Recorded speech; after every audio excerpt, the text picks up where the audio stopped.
Lifting heavy is still beneficial to your hypertrophy, even if most of our volume comes from it. Hey everybody, it's Jason Blaha here, and I thought I would chat with you guys and gals a little bit about this today. And this is kind of one of those topics where I happen to agree with coaches like Christian Thibodeau on it, who I'm friends with. I've had a few conversations over the years. Interesting, cool guy.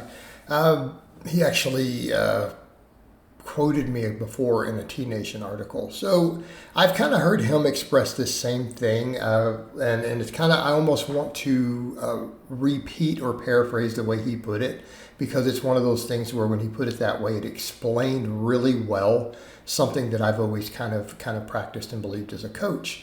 And he had pointed out that, look, when it comes to some of these big movements, we do them heavy. Yes, they create a lot of fatigue. Yes, there's a massive neural drive component to them, right? There's a massive neural drive component to them, right? All right, so it creates a lot of fatigue, and that's one reason we say, look, we can't do large volumes of heavy squatting or large volumes of heavy deadlifting or some of these movements, right? Because we can't handle it. He goes, but what do?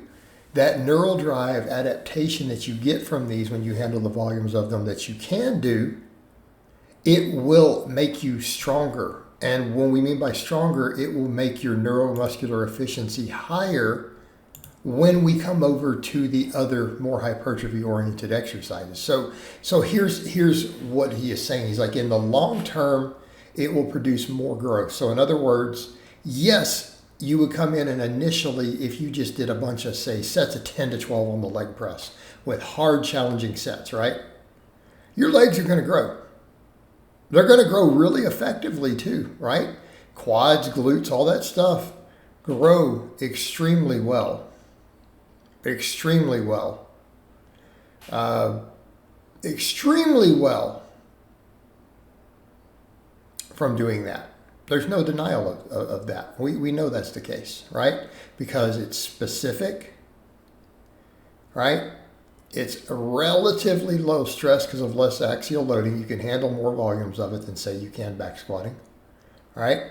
And it's specific hypertrophy of the primary movers with less of the like trunk stability and stuff involved, okay? Creates a lot of localized fatigue in the lower body,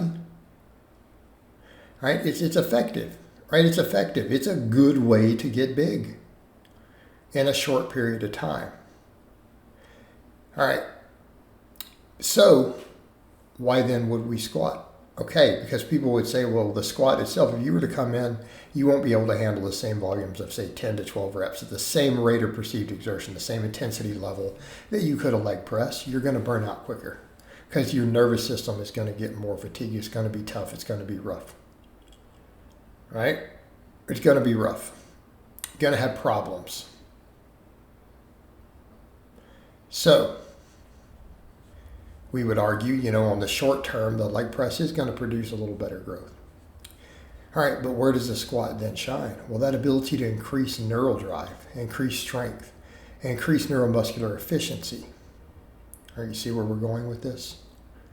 Like, what do we see when we look at studies with pre-activation? There have been studies where if a fairly heavy single is done on a big movement, anything above 90%, it improves your performance and your neural drive on the higher rep work you do after, whether it's a squat or a leg press. Right? So it has an effect on the nervous system that helps you recruit muscle fibers in the subsequent sets more effectively, more efficiently. You should in theory, at least hypothetically, potentially get a slightly higher training response. Hypertrophic response even, right? So the same thing applies though when plotted over time. If we just improve our general neural drive by doing these heavy movements, what then happens? Well, I'll tell you what happens.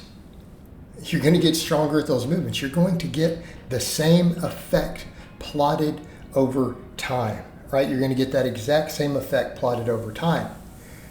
You're going to have a higher neural drive. You're going to be able to be stronger there. You're going to have better neural drive on these things. Okay? You're going to have better neural drive. You're going to get better performance potentially when you do, whether you're doing some high rep squatting later, or whether you're doing even high rep leg presses or hack squats or any of those things, right? You're going to get the benefits from this, right? You're going to get the benefits from this, right? And the end result is going to be the potential for more muscle growth. So when we start looking at it that way, when we talk about the strongest, say naturals tend to be the biggest, this is one of the reasons, because as you get stronger, it has a much, much, much higher neural drive, right? It has a higher neural drive, right? Accordingly,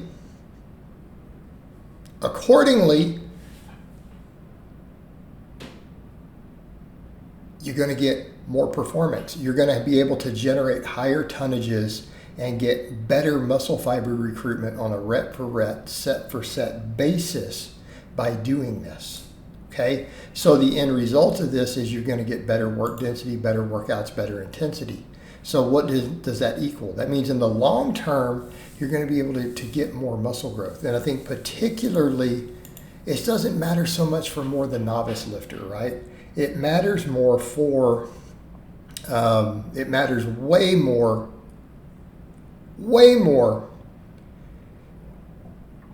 for the more advanced lifter, right? Who their gains are being tapped out more. It's harder for them to get to all that stuff. And also keep in mind, advanced lifters, their intermediate fibers are just capable of less growth. So the longer you've been training, the more you need to get to those highest threshold muscle fibers to see any muscle growth.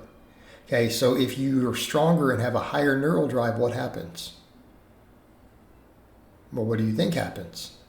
You get to those muscle fibers quicker in a set. You're more likely to get more reps to where you hit them. You're going to reach them easier, right? You're going to be able to get more reps in a single set to where you reach those muscle fibers because you're able to recruit them more efficiently with better nervous system, better peripheral nervous system, better neuromuscular efficiency. So when we're truly chasing gains as a more advanced lifter, that strength from doing that heavy work can really start to pay dividends as a long-term investment. It's a long game that you're playing. And it ends up with potential better gains, better myofibrillar growth, all these things. So I would behoove people to do that, to say, hey, I'm going to train these heavy movements before I do my hypertrophy work. And then you get the best of both worlds. You get stronger, you get that athletic performance, but it can help you to gain muscle over time as long as you keep the volumes of the heavy stuff, the big movements, recoverable.